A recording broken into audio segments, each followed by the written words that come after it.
Today, we're going to peel back the layers and look at how Amazon really works. And believe it or not, the secret to its massive global dominance, well, it starts with something you see all the time, this simple brown box. Yeah, we all know this box, right? It's become a symbol of convenience, of speed, of getting pretty much whatever you want delivered right to your front door. But what if I told you that its super simple design is hiding one of the most complex and aggressive business strategies on the entire planet? Because what's inside isn't just your order. No, it's a story of some seriously radical ambition, a hidden profit engine that basically funds the whole operation, and a relentless invention machine that's designed to disrupt, well, just about everything.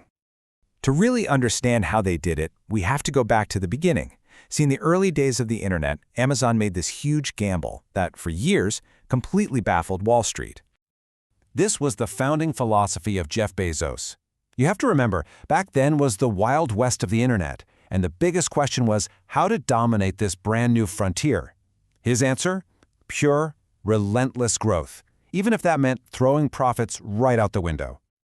And, the get big fast strategy totally worked, at least when you look at sales.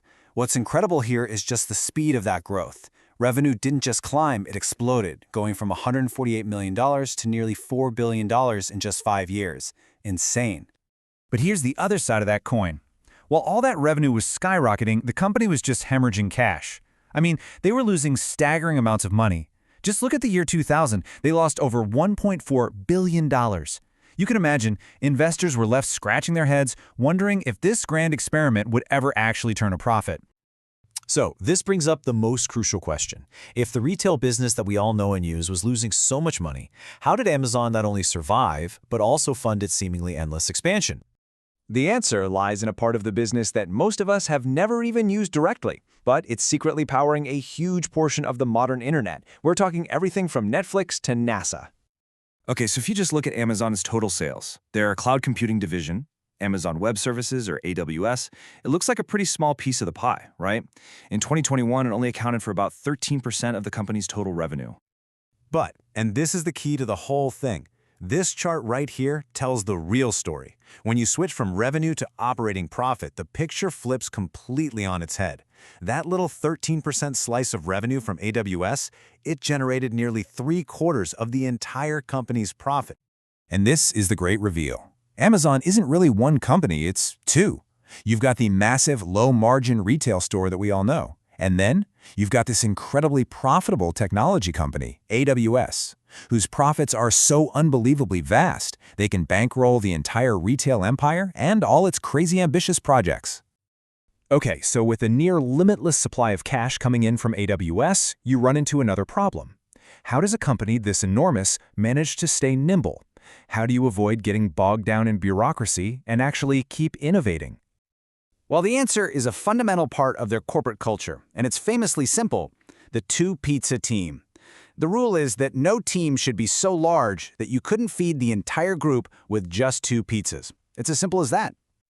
But it's not just about the size. These small teams are given what Amazon calls single-threaded ownership. What that means is they have one and only one priority. They're given full autonomy to focus on that single goal for their customer. And that's what empowers them to experiment, to fail, and to scale successes with incredible speed. This whole structure, it serves a core philosophy laid out by Bezos himself. The goal is to turn the company into what he calls an invention machine, constantly creating new products and services by decentralizing power and pushing ownership down to the smallest possible teams. So, let's put it all together.